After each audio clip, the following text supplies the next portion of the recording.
Welcome to World Alert Updates. Subscribe and press the bell icon for more updates. Headlines flash across the globe. China issues a final warning to the Philippines. U.S. warships sail near contested waters, and the world's eyes turn to the South China Sea. This region, rich in resources and strategic importance, has become a focal point of international tension, drawing in global powers and regional players alike. The Philippines, a resilient nation of islands, is now at the epicenter of a crisis that could reshape global security and commerce.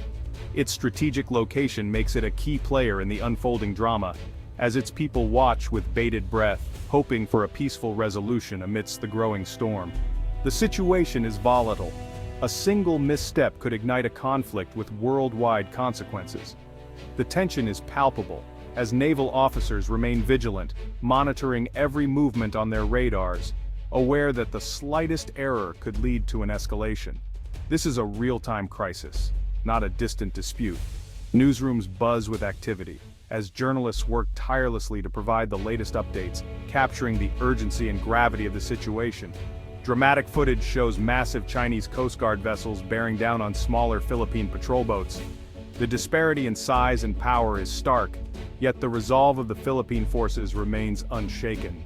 Diplomatic tensions mirror the standoffs at sea, as governments worldwide issue urgent calls for calm. High-stakes meetings and summits are convened, with leaders striving to find a diplomatic path forward. The stakes have grown beyond fishing rights. This is now a test of international law and the future of the Indo-Pacific.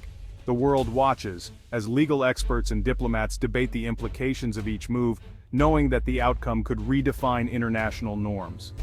Every new development sends shockwaves through global supply chains and military alliances.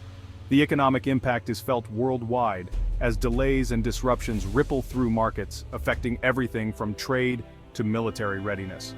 Today, September 28, 2025, the sense of urgency is palpable. In Manila, the streets are filled with anxious faces as people tune in to the latest news, hoping for signs of de-escalation. Military analysts scramble to interpret every move as the world wonders, will diplomacy prevail or are we on the brink of destruction? The stakes are high and the pressure is immense as experts weigh in on the potential outcomes. Filipino sailors face down a superpower, their courage under the world's scrutiny.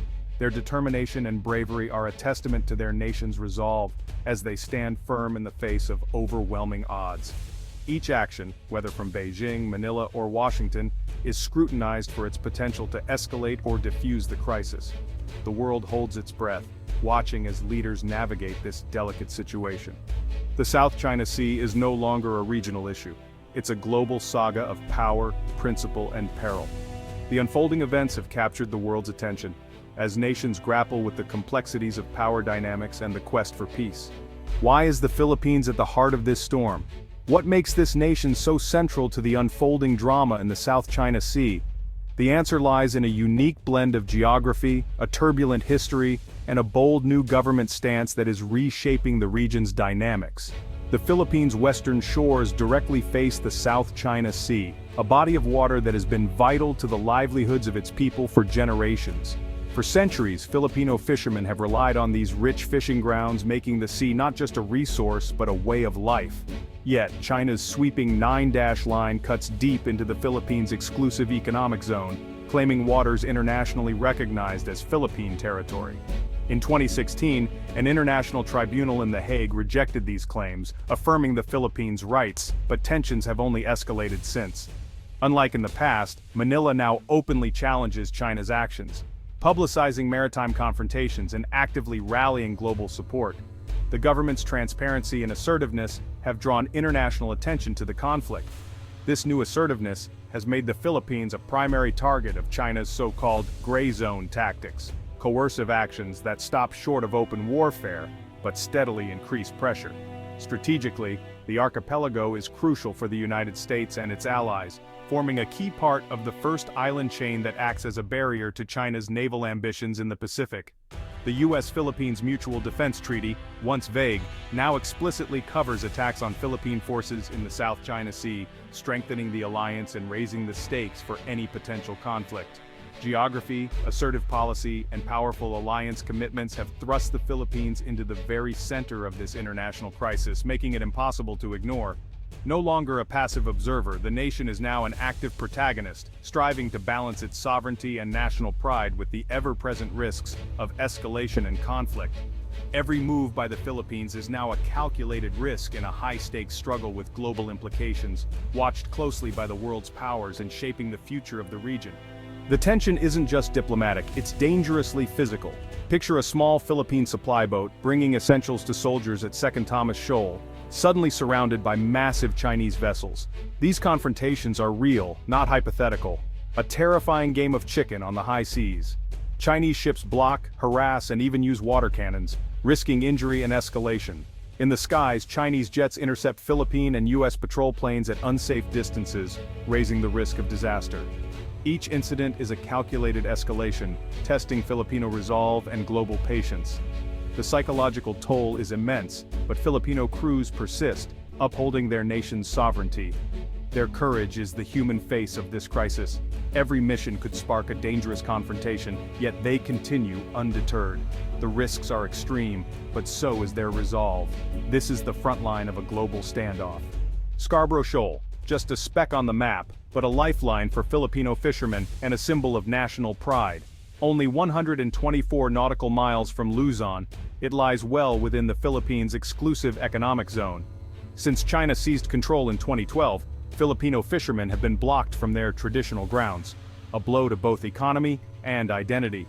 Recently, the Philippine Coast Guard cut a Chinese barrier at the shoal's entrance, a bold act of defiance and a message to Beijing. China's furious response and U.S. support have turned Scarborough into a flashpoint. Here, the rights of a small nation clash directly with a superpower's ambitions. The fate of these reefs could shape the future of the entire Indo-Pacific. The world is watching this lifeline under siege. At the heart of the crisis are two irreconcilable worldviews. China claims nearly the entire South China Sea, citing vague historical rights and its 9-dash line, claims rejected by international law. Beijing dismisses the 2016 Hague Tribunal ruling as irrelevant, insisting its history trumps modern treaties. The Philippines, by contrast, grounds its position in UNCLOS and the tribunal's decision, which invalidated China's sweeping claims. For Manila, Chinese vessels are the intruders. For Beijing, they're enforcing sovereignty. This is a clash between power and law with no middle ground. Accepting China's view would undermine the rules-based order. Backing down would damage China's prestige. Diplomatic solutions remain elusive as both sides dig in. The standoff is about more than territory. It's about the future of international law. The world must choose law or force. The deadlock continues dangerously in the South China Sea. The stakes could not be higher. China's campaign in the South China Sea is relentless. Gray zone tactics designed to intimidate without triggering war. High-pressure water cannons slam into Philippine vessels, causing damage and risking lives. Chinese ships have used military-grade lasers, temporarily blinding Filipino crews, a dangerous escalation. These are not isolated incidents, but a sustained effort to assert control. Filipino fishermen face daily harassment, chased from their waters, nets cut, catches seized. It's economic warfare, making life untenable for those who resist. Beyond the sea, China wages an information war, painting the Philippines as a U.S. puppet and twisting facts to justify its actions. Propaganda and disinformation aim to confuse the world and demoralize Filipinos. This is a multi-front assault, physical, economic, and psychological. The goal: wear down resistance and normalize China's presence. The Philippines stands firm, but the pressure is unrelenting. The world must recognize the scale of this campaign. Under relentless pressure, the Philippines has pivoted its foreign policy. President Marcos Jr. has revitalized the U.S. alliance, expanding military cooperation and granting access to more bases. Joint exercises like Balikatan now include live fire drills in the South China Sea, signaling resolve to Beijing. U.S. warships and aircraft patrol alongside Philippine forces, challenging China's claims. Manila is also building ties with Japan and Australia, forming new security pacts and conducting joint drills. These alliances create a web of deterrence, showing China its actions have united the region against coercion. Instead of isolating the Philippines, Beijing's aggression has galvanized a coalition for a rules-based order. The Philippines is now a pivotal frontline state, shaping Indo-Pacific security. The message: Manila will not stand alone. The South China Sea crisis is inseparable from the Taiwan flashpoint. These two hotspots are deeply intertwined, with tensions in one often spilling over into the other. creating a volatile situation that threatens to ignite at any moment. The Philippines' northern islands are less than 100 miles from Taiwan, placing the archipelago directly in the path of any potential conflict. This proximity means that any escalation over Taiwan could quickly draw the Philippines into the fray, whether it wants to be involved or not. New U.S. access bases in the north give Washington a strategic perch over the Bashi Channel, a key maritime route for Chinese naval forces. These bases allow the U.S. to monitor and potentially control movement through this critical choke point, increasing its influence in the region. This complicates Beijing's Taiwan ambitions and strengthens Allied defenses, making any military move riskier for China. The presence of Allied forces sends a clear message that the region is not unguarded. China warns Manila not to get involved, hinting at dire consequences if Philippine bases are used in a Taiwan conflict.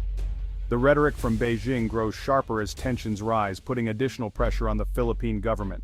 For the Philippines, the dilemma is stark: strengthen alliances to deter China, or risk being drawn into a devastating war. The nation faces tough choices, balancing its security needs with the fear of becoming a battleground. President Marcos Jr. admits the country would be involved if war breaks out over Taiwan, acknowledging the harsh reality that neutrality may not be an option given the country's location and alliances. The strategic environment is perilous. Manila is caught between two giants and two flashpoints, forced to navigate a dangerous diplomatic tightrope as both Washington and Beijing vie for influence. The stakes are existential for the Philippines. Ordinary citizens watch anxiously, knowing that their lives could be upended by decisions made far beyond their control. The world watches as the powder keg sits next door, holding its breath as the region teeters on the edge of a crisis that could reshape the future of Asia and beyond. The South China Sea is a global artery. Over a third of world trade passes through these waters. Any conflict here would trigger economic chaos, food insecurity, and energy shocks worldwide. The struggle is about more than territory. It's about the future of the international order. Will law or force decide the 21st century? The Philippines stands for the rule of law, defending its sovereignty against overwhelming odds. From fishermen to Coast Guard crews, ordinary Filipinos show extraordinary courage. Their fight is a reminder: the defense of freedom often rests on the shoulders of the brave. The world must not look away.